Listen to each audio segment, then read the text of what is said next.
Hair colour করলে কিন্তু চুলের অনেক বেশি যত্ন নিতে হয়। আমার হেয়ারগুলো দেখতে পাচ্ছেন এখানে মোটামুটি লাগছে, বাট আমি আগের পিকচারগুলো দেখাচ্ছি, দেখেন এতটা ফ্রিজি হয়েছিল আমার হেয়ারগুলো। কারণ আমি বাসায় যখন হেয়ার কালার করি তখন কিন্তু কোনো প্রবলেমই হয় না। পার্লারে যখন হেয়ার কালার করি তখন ওরা এত পরিমাণে ব্লিচ ইউজ করে যার কারণে পুরো চুল ড্যামেজ হয়ে যায়। আমি প্রায় 1 বছর পর্যন্ত এটা সাফার করেছি, ভাবছিলাম কি দিব, অনেক ধরনের প্রোডাক্ট আমি ইউজ করেছি। ফাইনালি আমি যে প্রোডাক্টটা পেলাম সেখানে আমি এই রেজাল্টটা পেলাম। দেখতেই পাচ্ছেন আমার প্রিভিয়াস পিকচারের সাথে এই পিকচারের কতটা তফাৎ। আমার হেয়ার কালার গুলো পর্যন্ত অনেক সুন্দর হয়ে গেছে। তো আমি কথা বলছি নেচার বায়োর এই পেস্টটার কথা। এখানে আমি হঠাৎ করে দেখলাম একটা হেয়ার স্পা ক্রিম। মেবি আমি হেয়ার নিয়ে টেনশন করছিলাম, তাই হয়তো বা আমার নিউজ ফিডে এটা অটোমেটিক্যালি চলে এসেছে। আমাকে এটা কেউ রেকমেন্ড করেনি, আর আমি এই প্রোডাক্ট আগেও কখনো ইউজ করিনি। আজকে আমি রিভিউ দিব ইউজ করার পর। ওদের হেয়ার মাস্কটা আমি ইউজ করেছি, করার পর রেজাল্ট পেয়েছি বলেই আজকে রিভিউ দিতে আসি। প্রোডাক্টটা কেনার আগে আমি ওদের সাথে ইনবক্সে কথা বলে নিয়েছি, আমার প্রবলেমের কথা তাদের শেয়ার করেছি, যদিও বা তারা নিজে থেকেই জানতে চায় যে আমার হেয়ারের প্রবলেমটা আসলে কি ফেস করছি। আমি আমার হেয়ার প্রবলেম বলার পর ওরা আমাকে নিজে থেকে এই স্পা ক্রিমটা রেকমেন্ড করলো। আর এখানে সব ডিটেলস লেখা আছে, চুল ভেঙে যাওয়া থেকে রক্ষা করে, রিবন্ডিং চুলেরও আপনার যদি ড্যামেজ হয়ে থাকে সেটা ঠিক করে, আপনার যদি হেয়ার কালার করার পর ড্যামেজ হয় সেটাও ঠিক করে থাকে। তো ফাইনালি আমি ডিসিশন নিয়ে ফেললাম আমি এই হেয়ার মাস্কটাই নিই। আমি যেহেতু চট্টগ্রামে থাকি আর এটা ঢাকাতে, সো আমি 2টা অর্ডার করে ফেলেছি। এই তো আমার হাতে চলে এসেছে প্রোডাক্ট। এখন আমি আপনাদের সাথে আনবক্সিং ভিডিওটা শেয়ার করছি। এই পেজের প্রত্যেকটা প্রোডাক্টই অর্গানিক। তো আমি 2টা স্পা ক্রিম, একটা লিপ স্কার্ব আর একটা লিপ বাম অর্ডার করেছি।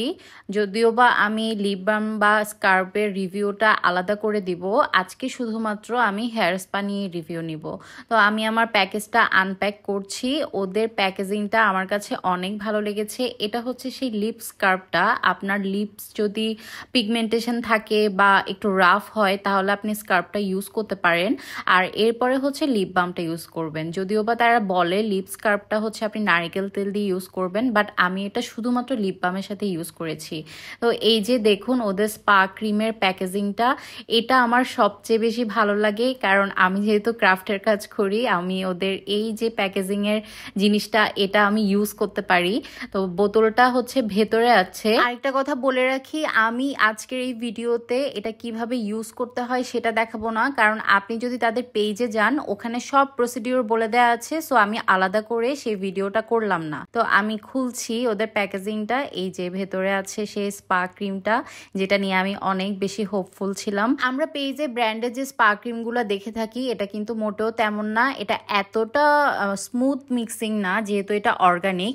আর এটার সাথে আপনাকে হেয়ার অয়েল ইউজ করতে হবে। আপনি রেগুলার যে হেয়ার অয়েলটা ইউজ করেন সেটাই করতে পারবেন, কিন্তু ওরা রেকমেন্ড করে কোকোনাট অয়েল ইউজ করার জন্য, যেটা একদম খাঁটি হতে হবে। ওদের কিন্তু পেজে কোকোনাট অয়েলও আছে। শাওয়ার নেওয়ার পর হেয়ার স্পা ক্রিম দিয়ে বসে থাকাটা আমার কাছে খুবই বিরক্ত লাগে, বাট এটার প্রসিডিওর সম্পূর্ণ আলাদা। এটা আপনি আপনার শুকনো চুলে ইউজ করবেন, 1 থেকে 2 ঘন্টা পর্যন্ত রাখবেন, তারপর আপনি শ্যাম্পু দিয়ে ওয়াশ করে ফেলবেন। আপনি প্রথম দিনেই রেজাল্ট পাবেন, আমি আপনাকে গ্যারান্টি দিয়ে বলতে পারছি, কারণ এটা আমি ইউজ করে দেখেছি। স্পা ক্রিমটা মাত্র 3 দিন ইউজ করার পর আমি আজকে রিভিউ দিচ্ছি। তো এখানে আমার হেয়ারগুলো যে দেখতে পাচ্ছেন, আমি কিন্তু টোটালি আমার হেয়ারে কোণে দিয়ে চুলগুলো আঁচড়াইনি, আর আমার চুলে একদম টোটালি জট বাঁধে না এই হেয়ার স্পা ক্রিমটা ইউজ করার পর।